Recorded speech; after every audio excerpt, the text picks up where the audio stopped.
Hi, welcome to a Barmy Army podcast. Tonight I'm joined by Andy and Shane. You both okay, chaps?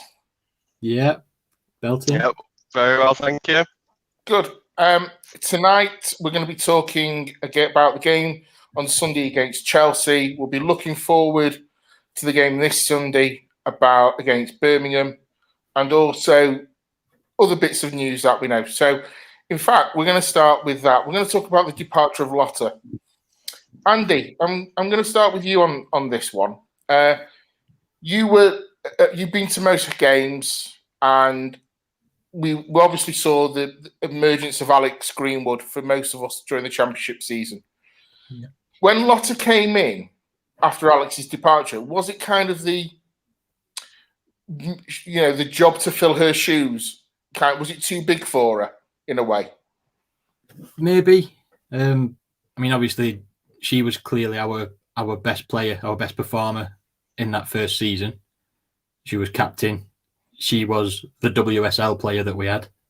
Everybody else was kind of questionable where they stood. So of course it's big shoes to fill. And maybe it was too big. Did we see the best of her? Did we really get a good chance for her to get a run in the team and stake a claim? I'm not so sure. Shane, you and I, you obviously part of the BA Statos team. Just before we carry on, evening Deb, evening John, evening Fiona, evening Jake. Just before we get to you, Shane, Fiona's even noticed.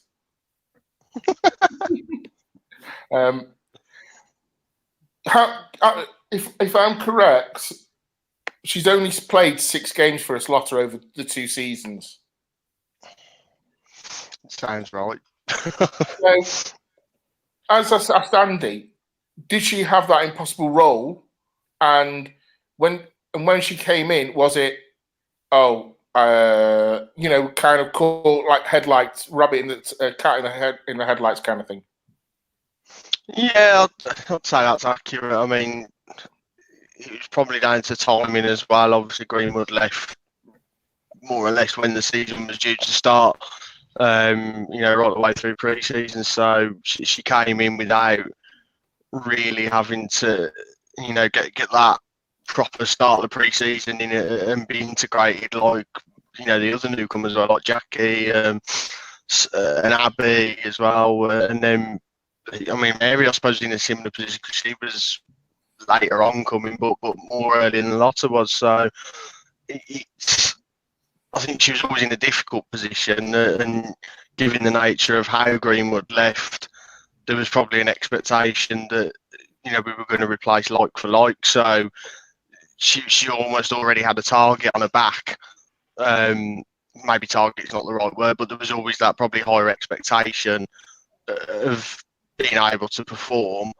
And maybe not much consideration given to her age because she was still quite young. Really, she wasn't really featuring much in the Swedish senior team. I don't think. I think she was more under 23 level in that.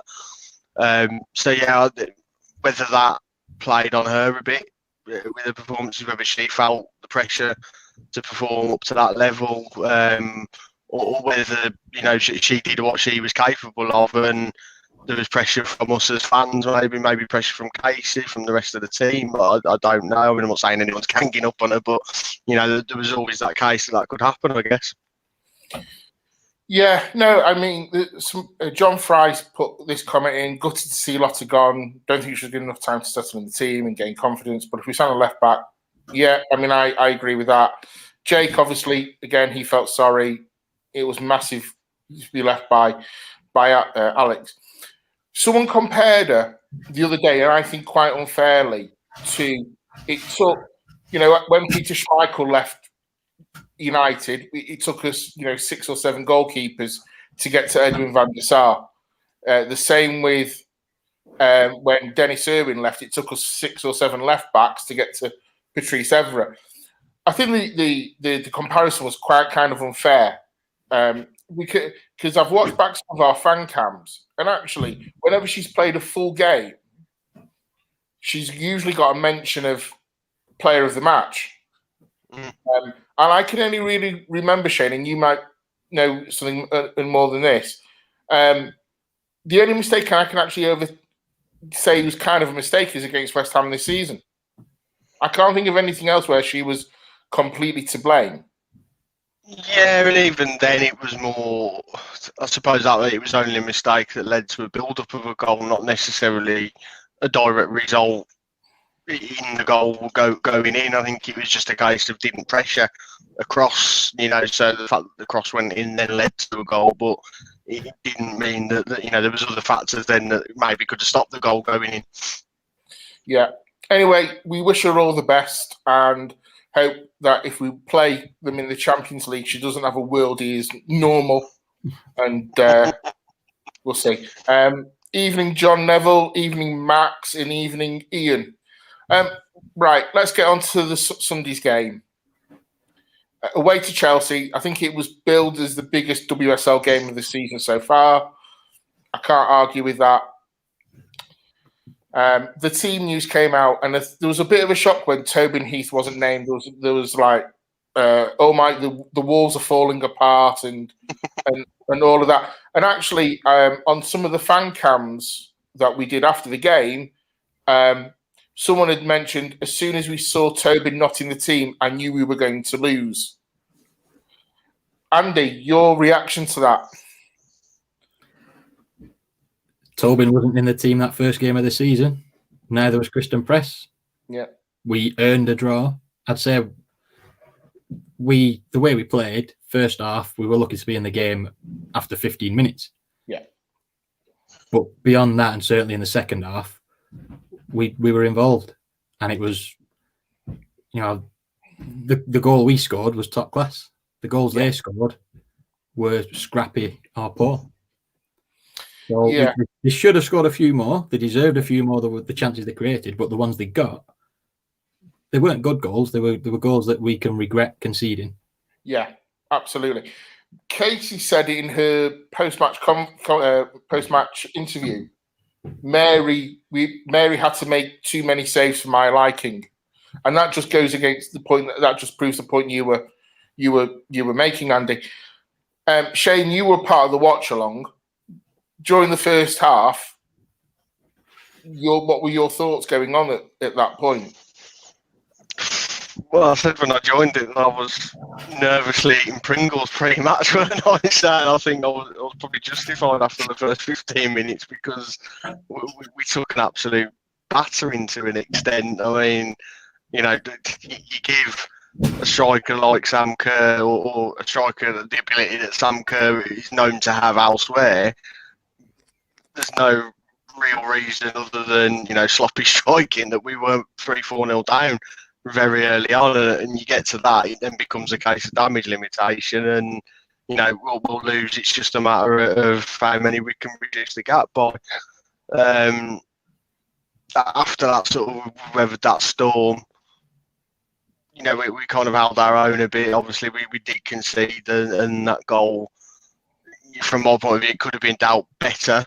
But your main striker was in the box and he's the one that's headed it out, and her instinct isn't the defensive mindset. So I'm not going to pile in on Kristen Press and say, oh, you should have headed it here or there. If I had a preference, I'd have put it to the edge of the box, in the air or something where we can chase it out. But she's a striker. Her instinct's just going to be to get any form of contact and clear it. So it was a bit of a ping pong situation and not a lot really else that we could have done about it. Yeah, just going to put up some of the comments up. Jake says, I'll just forget most of the game. LJ's goal is the only thing I'll remember from Sunday. John Fry, we can't be a one-player team. And I want to come back to the bit about Tobin Heath. I'll come back to that in a sec. John also says, I was proud of the girls on Sunday. We are just a little bit behind Chelsea as a finished team. So this summer, we must get our signings right to close the gap next season. And Jake, Sam Kerr must love us wasting so many chances as she did back in September. I made a comment when Sam Kerr signed for Chelsea. I was on a podcast with Rodney, and I said the signing of Sam Kerr is kind of like the signing of Eric Cantona back in, it was that big name signing. Are you surprised, Andy, about how wasteful she really was in front of goal on Sunday? Absolutely. And not just because it's Sam Kerr either. You put any first choice striker for any WSL team with those chances, and you're expecting a couple of goals, if not, if not a hat trick. Yeah. So not even just because it's Sam Kerr, those chances were glorious chances that I'd expect to score them. At least one. Well, at least one. Going back to the point that John Fry made, we can't be a one-player team. A lot of people are kind of saying we are building this team around now Tobin Heath, which I think is unfair because we don't know whether she's going to stay or not after this season's finished. The rumours are there is a possibility that both her and Kristen could both stay. Would you like to see them both stay, Andy? I'd definitely like to see it. The Tobin Heath has shown us that she's a class player. We haven't really seen it from Kristen Press, but we know what she is capable of. So I'd absolutely love to see him stay, but I think it would be unfair to say that we're relying on him. I think they're contributing to the team, but we're certainly not relying on him. Shane, when you saw Tobin wasn't in the team and you obviously saw, Kristen starting up front, and you do lineup league. You're in charge of the lineup league, and most people probably had Tobin in.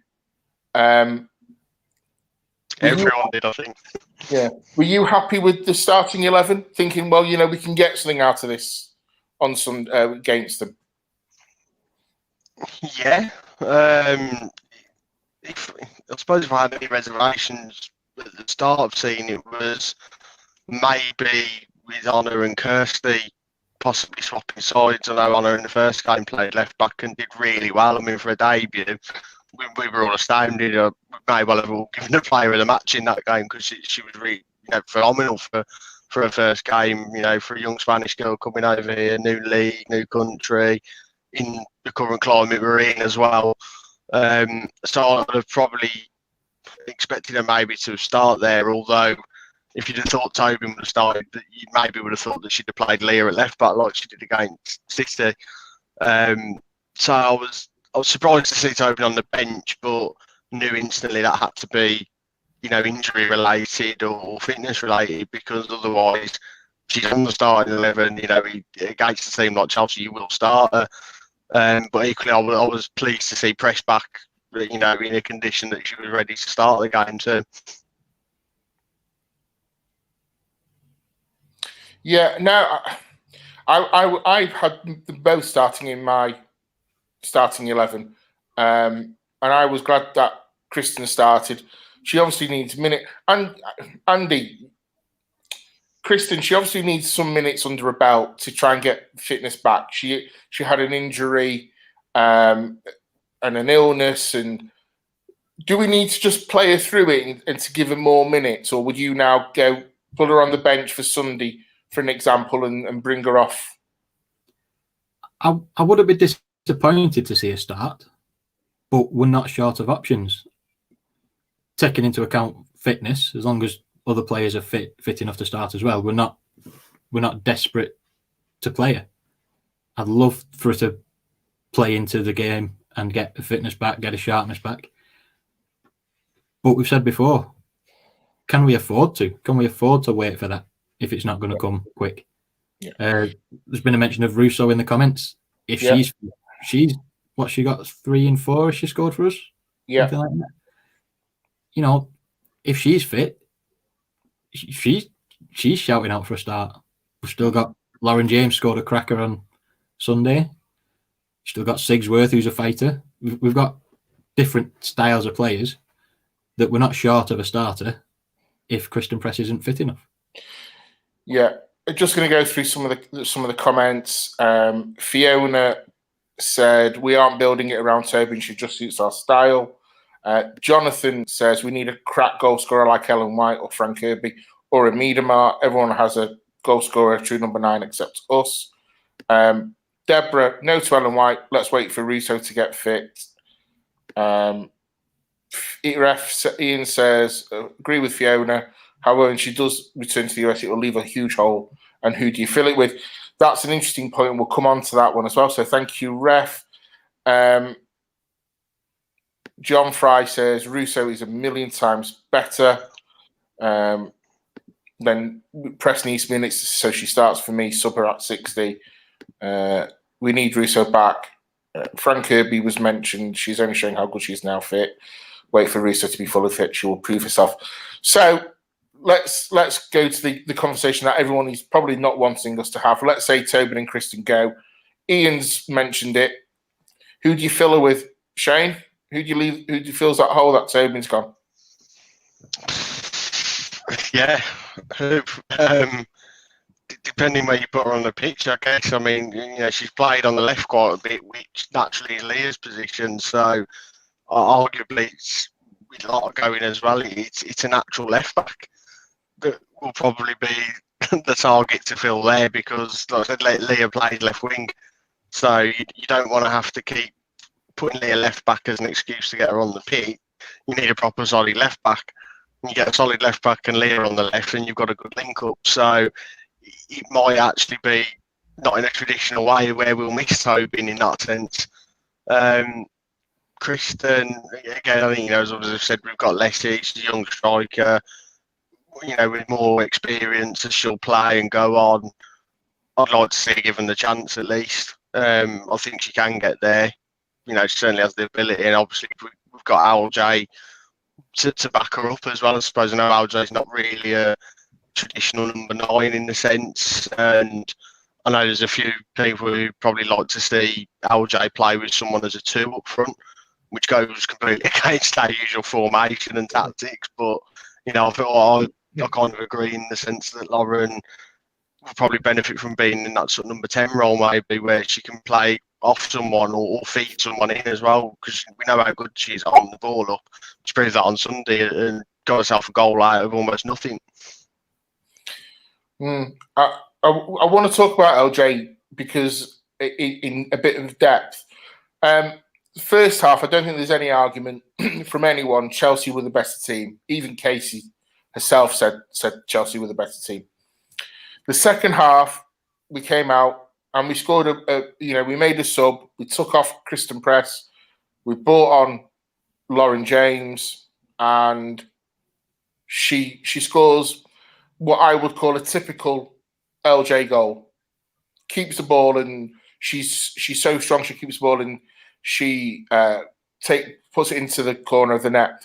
Andy, I don't think it's any secret that you're always impressed with LJ. Can you see, how everyone was talking, we need to build a team around Tobin Heath, or that's what we should be doing? Would you say, actually, you need to build your team around this one instead, in LJ? I think we've got enough players to not worry about building a team around one particular player. But I think with Lauren James, as long as the maturity goes with it, the talent's there to start either up front as a 10, even on the wing. She's good enough to play either of those positions wherever she's needed. But if you can get her up front as a 9 or a 10, then yeah, she's good enough to start that position for the next 10 plus years. I think the maturity thing, I think sometimes she comes on and she gets hold of the ball and she doesn't quite know when to release it. And I think that's something she's got to learn. But then on Sunday, she played the 1-2. She moved to receive it again. She's shot at the right time. The keeper couldn't see it because it bent round the defender. You couldn't fault that from anybody. Anybody scores that, you're praising it. If Kristen Press would have scored that, you'd say, finally, we've seen the best of her. So, yeah, Lauren James is good enough, or can be good enough, to be that main striker. Yeah, just going to go through some of the comments. Karen agrees with Fiona that Kristen needs minutes to get back to fitness. Debs wants to know, is your car affecting your internet, Shane? Who knows? Who knows? Could be. John Fry, he wants LJ instead of Tooney, which actually I think is a very clever idea. And Jake Jake says, during the game, complaining when LJ went into sack, she shut me up quickly with that strike. Yep, she did. And then Deborah says, we all get frustrated by LJ when she doesn't pass when the ball is easy on. And sorry, John Fry also says, we need to build a team around the formation Casey wants to play. And one more. John Neville says it was an incredible finish from LJ. I want to go back to the point with you, Shane, if I can, about this point that Deborah made, that LJ doesn't pass the ball when it's an easy ball to do. It is a source of frustration because she's not the only one. There is a lot of fans who say, she'd rather go around 8 people and lose it than make an easy pass and probably run into a position. Is it a source of frustration for you? Yeah, especially when you're watching the game, and more so I suppose when you're in the ground, because you can see to a degree the whole of the pitch, so you get a better feel for who's in what positions and is potentially available. It's always a 50-50 because, as Andy rightly pointed out, LJ, she's got the talent in abundance, so she can do things. It's just maybe where the intelligence comes from and doing the right things at the right time. Looking at the build-up to her goal with Tuna, she played the ball at the right time. She played it around the defender rather than trying to set the ball with herself and run around the defender. She let the one in the box get into her position and use her as a guide to get the ball into the net. So it's a frustration, and I'd like it to improve. But that said, I wouldn't want that to take away all the good that she does do. It's just one of those. It's such a 50-50 thing where you can praise her for doing so much good, but then there's always should have passed more or should have run more and chased the ball down more, things like that. Yeah, John Fry makes a point here. Rashford and Greenwood do it in the men's team as well. And the first one that springs to my mind is against Liverpool on Sunday, where Rashford was running down, he had the ball, and Cavani was an easy pass. And what you're doing now, Shane, is exactly what I did. And I don't want Rashi to lose that the same way as we don't want LJ to lose her what she does as well. And I agree with your point, Shane. But we let Rashford, like John said, we let Rashford and Greenwood do it. So I suppose we should let LJ do it for the women's side as well. Deborah then makes a point. LJ is frustrating because we know how good she is. If she weren't Italian, we won't get so annoyed. Absolutely. Karen, LJ is a younger Tobin. Tony used to hold the ball too much when she leads LJ. I'd like to see LJ. Have LJ and Tobin changed that? I can't even remember. They haven't started the game together, have they? I think so. Fiona, I'm trying to think if LJ's actually started because she hasn't. I know. Sort of come on from it. She was out injured and she came on as a sub, and then she was injured again for a bit, and then sort of gradually came back in, and she kept flitting in and out of the team. So I'm not certain that she'd started the game at all. No, me neither. I suppose we have to kind of talk about their second goal because Casey was annoyed by it because she said at 1-1 we were getting stronger. We were getting better and stronger enjoying the game, and she also said anyone would be disappointed if you were conceded a goal like that. Andy, how disappointed were you when you that goal that we conceded? You're disappointed in a goal like that against anybody, but at a game that you know is the big game of the season. We were, apart from their game in hand, we were identical records. They had the better goal difference. We've got the chance to keep them at bay, at least on points. And it's amateur stuff, isn't it? Yeah. And when that comes in a big game like that, where you've fought back from potentially being 3 down, you're lucky to have only conceded 1 so far, and then you gift a goal like that. There was nothing to it. Like I said before, Chelsea are capable of scoring all kinds of goals. Yeah. But the 2 they scored were lucky and free. Lucky in the first one, the second one was a freebie.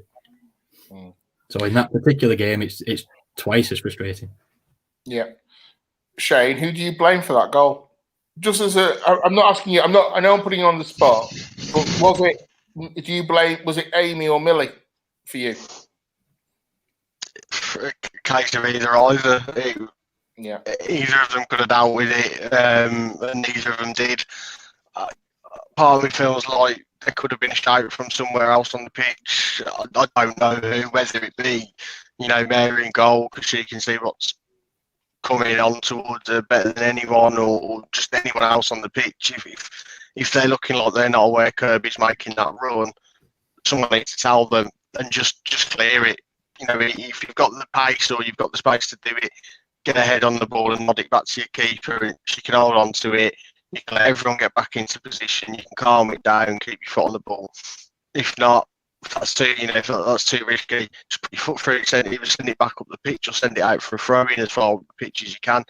It was almost such a simple, basic defensive action that could have been took, and we didn't do it, and we paid. It cost us the game ultimately. Yeah, Natalie said City in the Conti. LJ was number 9. Tobin was on the wing.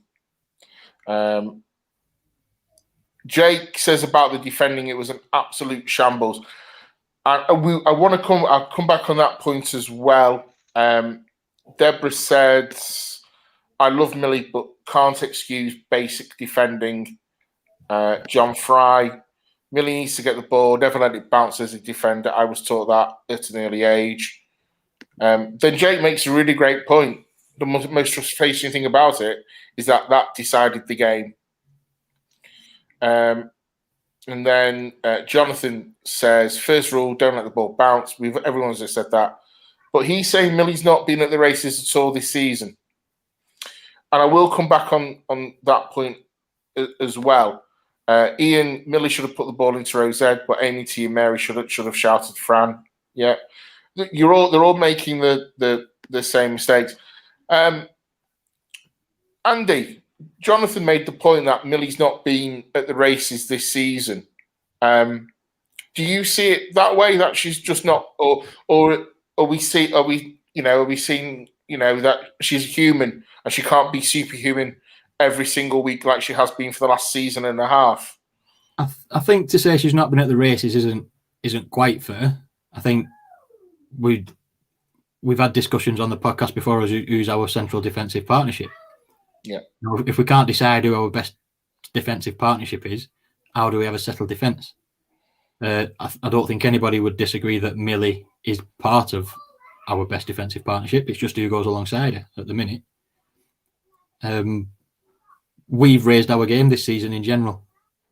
We stepped up from the Championship to the WSL, and in our second season in WSL, we've stepped up again. So if somebody improves but not as much as the team in general, maybe you're going to judge them a bit more harshly because of the heights they've reached before. So yeah, I don't think it's a case of it not being at the races. I think it's just that our standards have been raised so much. Yeah, Sean makes a point. Worryingly, Kirby outpaced both our centre halves. I'm not sure on that myself. Okay, no, I think Millie doesn't get to the ball. I think Amy's waiting for Millie to clear it herself, and instead of covering just in case, she holds back, and only once the ball bounces does she start chasing back. Whereas the striker is going. She's going anyway. She's chasing the ball whether it bounces or whether Millie clears it. So I think you could say Amy should have covered back behind Millie anyway, just in case. But I think it was a hesitation that caused that. One of the things, Shane, I can't remember who pointed it out during the watch along, was very interestingly, they put Sam Kerr on Amy T during the first half because Sam Kerr is going to outpace Amy. Were you worried about when Frank Kirby was getting in between both Amy and Millie? Yeah, I think you're always going to have concern with any attacker being against of that calibre, especially when it looks like they're going to start doing things. I mean, Kirby put 4 past Reading weekend before, so I appreciate it's only 1 game back, but she's on form, for that period, and we've seen in the past with her, we know that she can do damage. So having her feeding Sam Kerr or vice versa, they've built up a little bit of a partnership. It seems you're always going to worry, I think, more so when we've not been as defensively sound this season as we might have been last season. At times, we felt a bit more robust last season, whereas this time we've always sort of felt there's a mistake in there somewhere. We don't know when or who it's going to be, but there's a mistake that we're expecting to happen at times. So maybe that's part of it. But yeah, it's, as I said, it's always a worry when anyone with that kind of form and ability is coming up against you. Yeah. John Fry, remember Kirsty Hansen's disallowed goal? It was the right decision, but City's second goal by Chloe Kelly was more offside than Kirsty. So again, decisions go against us. That goal that he's talking about against Chelsea, straight away, Ian shouted offside.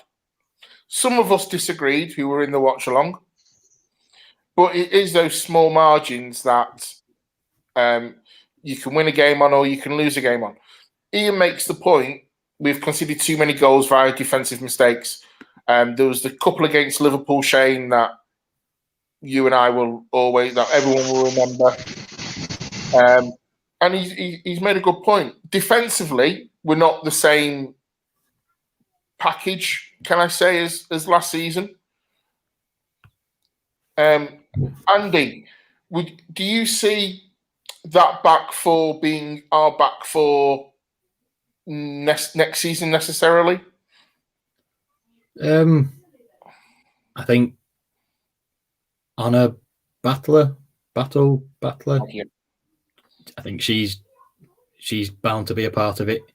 I think it's Millie +1. Who's the other fullback? That's the question. We've got players who are capable. Have we got players who we want to be our guaranteed first choice fullbacks? I think that's the question. Who's the other fullback after Battler? Yeah. Evening Namrata. People in the comments, they're talking about Millie. Deb says, she set such high standards and it's dropped a little, that it's noticeable. Debs also says, Andy's right, Millie's our first choice centre-back. She just doesn't like Kingsmeadow. I don't particularly like Kingsmeadow either. John Fry says, defensively we made mistakes, but hopefully we're learning from them and hope Millie won't let us down again. Now, she agrees with John. Millie's not setting the same standards as before. Shane, I know that Millie is, she's played every league game there ever has been, I think. You're going to put me up and I'll say technically. I'm pretty sure she has. Okay. So, is it, Millie is that first name down on the sheet? Going back to the same point of the conversation, are we just pinning so much on Millie? Does she need a rest? Kind of, would you say, Millie, just go out? You're not going to play this week. Just have a rest, or do you go for it? I do, yeah. I mean, with situations like that, you can't have any room for sentiment and just keep playing somebody because they've always played. I mean, you get it with the men a bit with Harry Maguire at the moment. He's played so many games, and even in games that you think, we can rest him, we can play someone else, and he still plays the duration of the game. So Millie's in a similar situation. Not that I don't think she's capable, but I do think there'll come a time where she'll probably will benefit from just having time off the pitch for a game. Maybe it's because she sets such good standards and she's been so reliable in the past that's why she plays every game. And she's the anchor in that defence, if you like, and the rest are built around her as a defensive line. So it's always tricky. You always want your best players on the pitch, and Millie he's one of our best players. Yeah, John Fry makes a point. He loves Amy T. He doesn't hide it, but she might not be our first choice centre back next season. Jake, Amy deserves a place in the defence for years to come. Been throwing her body on the line all season. Was unlucky not to keep Harder's goal out. Which Shane, we've broken in. We've completely broken him. When you have the best official in the country running the line, you're going to get good decisions like this. When the other officials in the league are so, I'll let everyone else use their imagination to what the word could be. There will be bad decisions.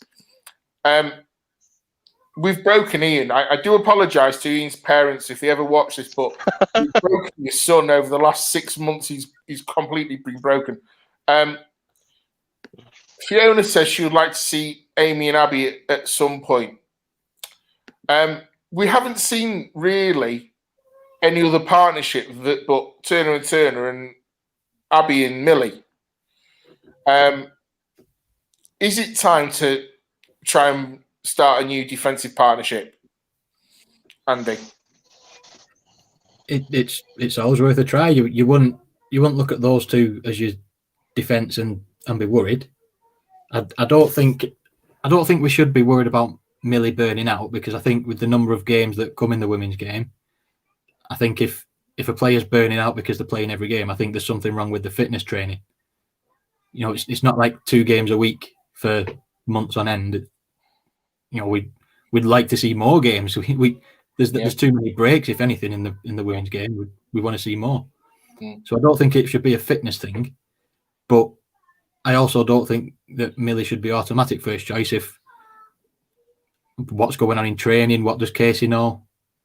She's good value for a start every game. But if we are happy with either of the other two next to her, then we've got to be happy with both of the other two in place of her. Jake's just said, poor Ian, he was so kind and polite once upon a time. Not now, he's not. Deborah's put time for a new central defender, and we know there's a possibility of an incoming and Chelsea defender is potentially coming. We're pretty sure of that. The Chelsea manager said, Shane, that we are the best team Chelsea have played this season, which I take as a huge compliment. Can you... Did anything disappoint, besides the result, did anything ultimately disappoint you about Sunday's performance?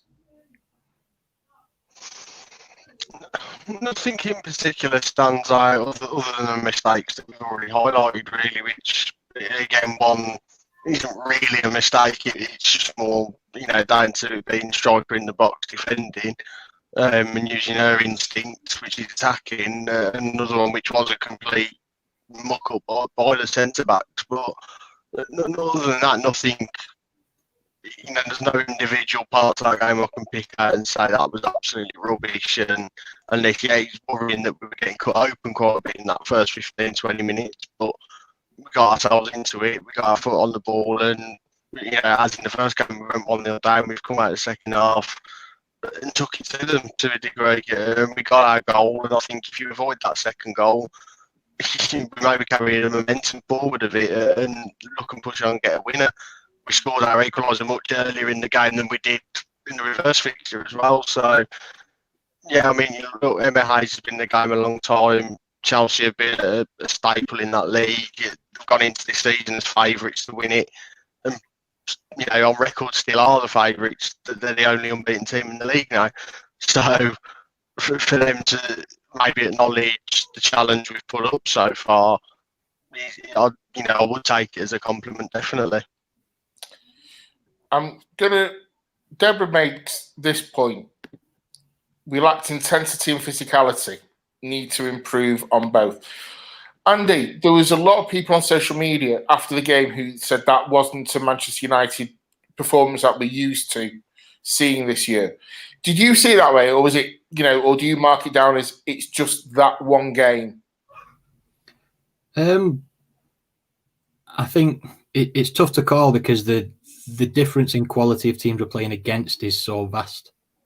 It's because you've got the top and bottom of the women's professional teams, other than a couple that are still in the Championship. You come up against Chelsea, that they're so much better than most of the other teams in the WSL. So to judge United against Chelsea is a very different to judging United against, say, Bristol. Yeah. So it's difficult to judge ourselves based on that. If you judge it compared to the game against Chelsea at the beginning of the season, then you would say we certainly in the first half we did dip from that, and the intensity and physicality shows, and the amount of chances we gave away early on. I think we improved on that throughout the game, but certainly that's what caused those chances to go against us at the beginning. Yeah, Ian's coming back saying, I'm still the Ian you saw last at Everton, honest. Jake doesn't believe him. Nat makes the point that City cut us up, opened us up even more. Shane, Jake makes the point, Chelsea won the midfield battle, that was the key. Another player who's come in for a little bit of criticism this season is Hayley Ladd. Last season, Hayley Ladd was devoted the Barmy Army's Player of the Year. She won it by a comfortable margin. This year, she's not in the she's not been really in the conversation, so to speak. Do you see it as she's doing, we're playing teams who have strengthened a lot more, and she's, Jackie's now getting forward a lot more, so, and she's not got a partner next to her like Katie. We're playing a different formation kind of thing. Maybe, yeah. I mean, I think she's still good. She's still done a good job this season, but as you said, we've noticed that there's been more times where we've highlighted a fault of some kind, or we're almost mentioning her name more, which in itself it means that it's not as good as last season. Last season it was sort of, she got on with her job quietly in the background, and not many noticed or had to point it out because she just did the job, and that's what made it good. Whereas this time she does some things and you're just a bit like, that's not like you at all. Similar to Millie, I suppose. We highlighted that Millie's not been up to standards that we've seen over the first two seasons, and I suppose it's a bit similar for Hayley as to why. Who knows? It could be personnel on the pitch. In fact, Jackie's going forward a bit more. Tooney's obviously been a regular in that midfield three and plays higher up the pitch, so that could be having an influence too. Maybe Hayley's having to do more than she did last season, as a sole DM instead of there being another one sitting with her often, maybe. Yeah, Jonathan makes the point. Every time we play City or Chelsea, we seem intimidated by them for half an hour. I'll come on to this point because it's a great. Did the break hurt us, especially against Chelsea? I want to come back to that point. Jake, the performance wasn't great, but far from awful. We played worse and won this season's games against Spurs, and yeah, absolutely. Deborah makes the point. We never play well after a break. And then on the Hayley Ladd, not imposed herself as often. Other players have stepped up. But then still prefer to have her in the team than not. Fiona, we have high expectations. Seems she's going forward more as well. Yeah. And then John finally says, last season we played Hayley, Katie and Jackie. This season, Hayley on her own, as it's now Hayley, Jackie and Ella. I want to go to this point that Karen made with you, Andy. Obviously, we were supposed to play the weekend before last against Everton, but I think someone broke a fingernail near Everton's ground and the game was called off. Chelsea, as Shane said, they played Reading and they had a very good win. Did that us not having a game against Everton that week harm us in the build up to this game by not having miles in the legs? I think that might account for the start in the game. I think the mistake that led to the second goal, that's nothing to do with with the break. That's just a one-off baffling error. Same with the first goal. I don't think that's something that you could blame on the break itself. So the goals we conceded that caused us to lose the game, I think you can't really excuse the performance itself in the first half, especially. Certainly the intensity lacked, probably because it was that first game back. We should be ready. We didn't look like we were. Were we prepared for that game against Everton? And then when it's called off, you lose that build-up. Because it's not just a case of you've not played, it's a case of you've gone through the process building up to a match to get yourselves ready, and then you've not got that intense performance at the end of it. So you've got to retrain, you've got to regroup, you've got to find a way of keeping the performance levels in training. You've not had that. You can't simulate that match. So it's bound to interrupt it. I think that's worse than the game not being on at all. If Chelsea's our first game back after a break, you can prepare for that. If you expect to have a game before that you prepare for and then don't get to play, I think that's worse. You've gone through the whole motions of preparing, building up, probably discussing tactics, and then suddenly it's gone. And usually you get something out of the way before you focus on the next game. But they've not got that game out of the way. They've just had to change the train of thought and focus on that game without having established what they've prepared for the Everton game. Shane, obviously, Everton.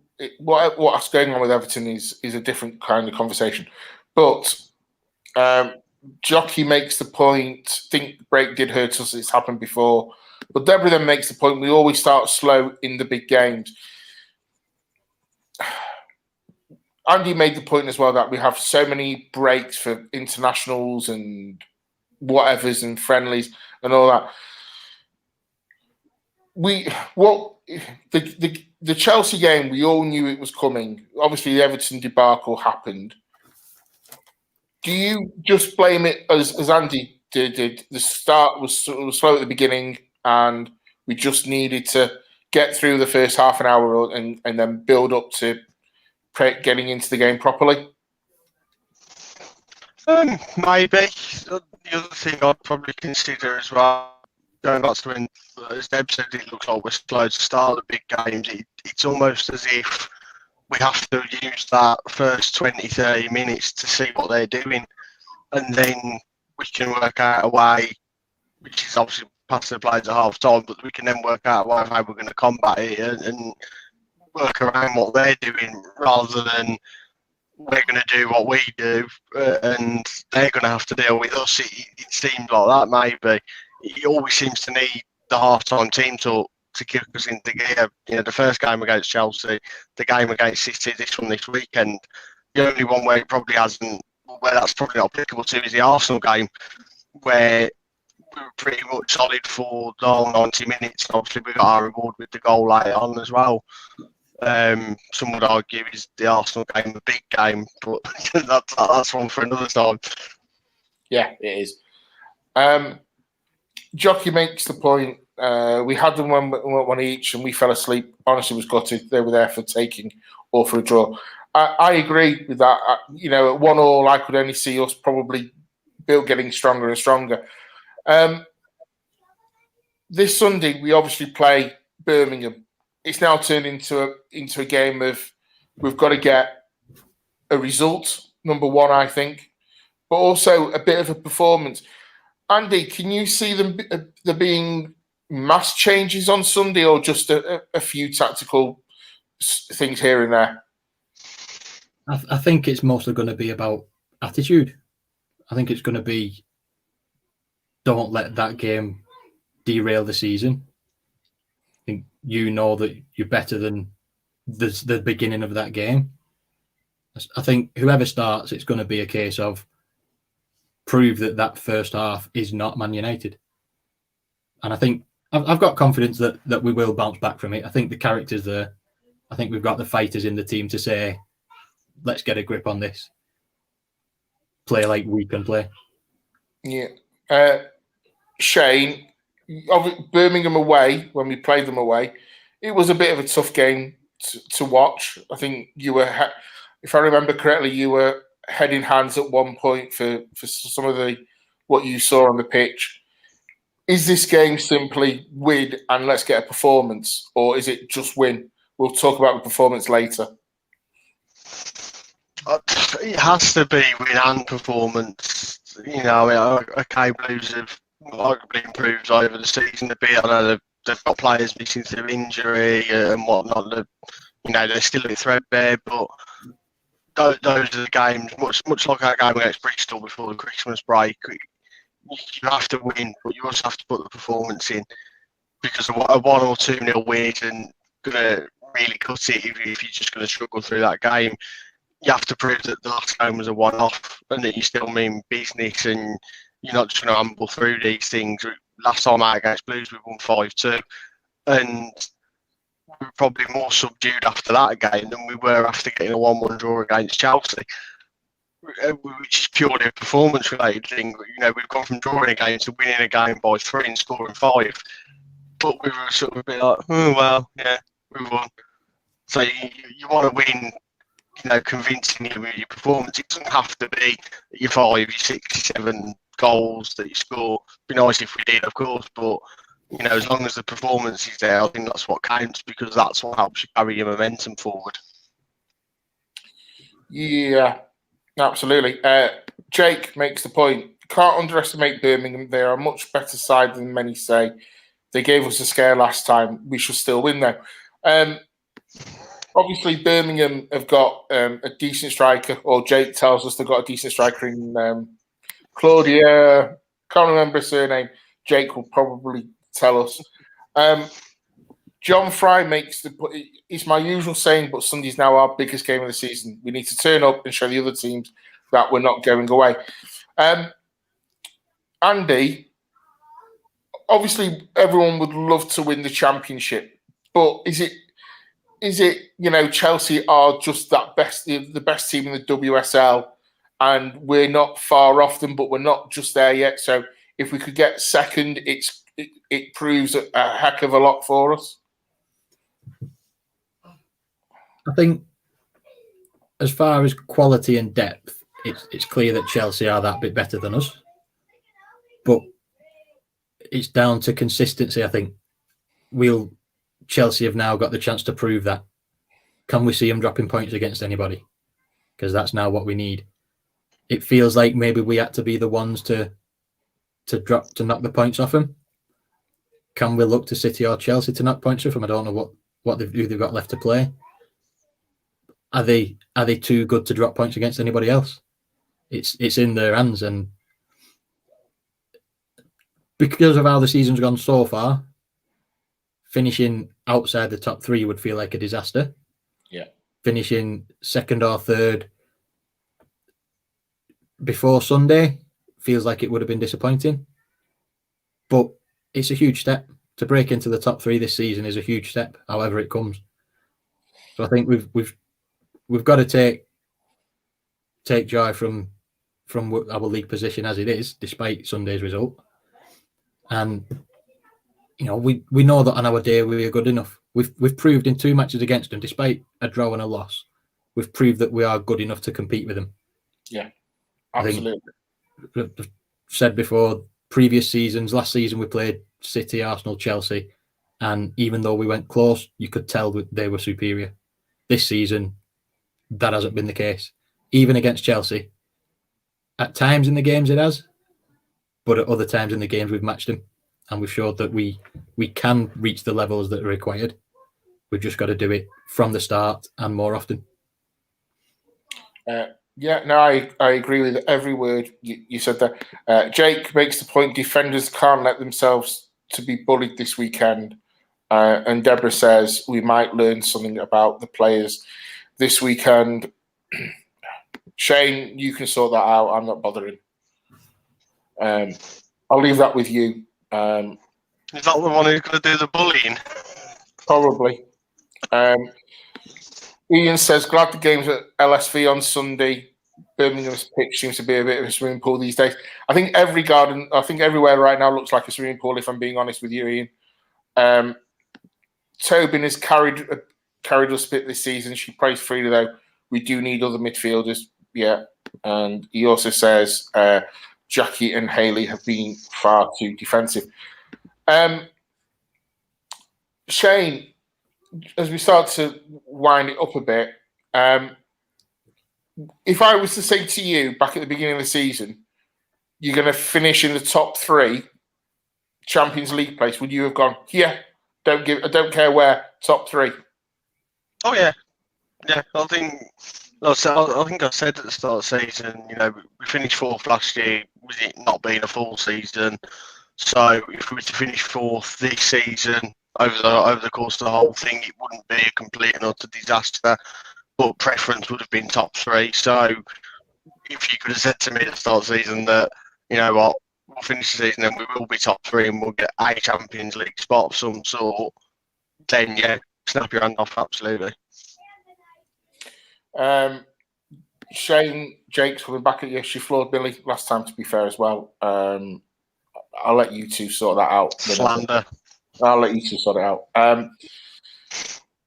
Everyone agrees with anywhere in the top 3.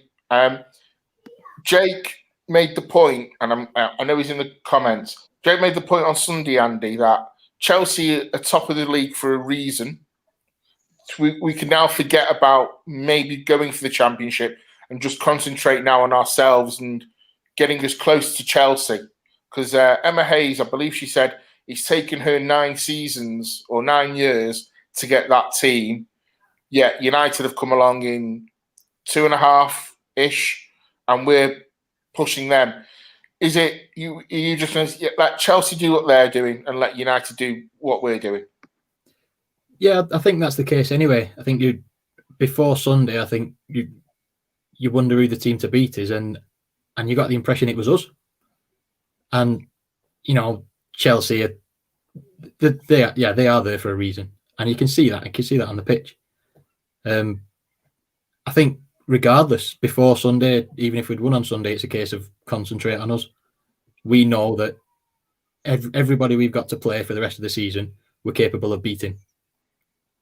Chelsea, we haven't beat yet, but we're not far off. Yeah. Other than a few mistakes on our side, some lucky bad striking on their side, we could have beat them on Sunday. So yeah, concentrate on us, and we'll get there. You can definitely see a title in this team. Maybe not this season, but there's definitely one in there. Yeah. John Neville says 2nd or 3rd would be very good. Yeah, I would agree with that. Jake makes the point, Shane, that the Chelsea game shouldn't be overshadowed. It's been amazing so far, exceeded expectations. A 2nd place finish is something to be proud of. And Deborah says, great point, Jake. John Fry says, we need to win every game now till the end of the season, full stop. We've got some tough games coming up. We've got Arsenal still to play away, and we've still got to play City away. Hopefully, we don't know where the world will be. Hopefully, there might be some fans in at some point. We don't know. Can you see us going unbeaten from now to the end of the season, Shane? Why not? We got this far going unbeaten until we play Chelsea away, so why not? Look, I mean, we highlighted before, weeks and weeks ago that we played the so-called Big 3 all at home, and we've got them to play away. Having only played Arsenal away once, which was obviously the semi-final in our first season, so we've only ever played City at Lee. Discount the Etihad game, of course, because that start of the season opener, it's not really going to count for much. But like I said, in some respects, it doesn't matter what pitch you play on. It doesn't matter where the ground is in the world. What matters is the performance you give. And if we perform like we have been early doors in the season, keep grinding out the results, keep winning ugly if you need to. There's no reason why we can't carry on winning. John Fry puts in some news that City just lost 4-2. Anytime City loses is all right with me. Jake says he has a bad feeling we'll lose one more game, but you never know. Pressure is on Arsenal and City to make up the gap. Jockey says he wants Eva and Bunny Shaw. That'll make Nat ecstatic, and I think I can tell you that much. So is my final, just before we go tonight. Andy, expecting a win on Sunday?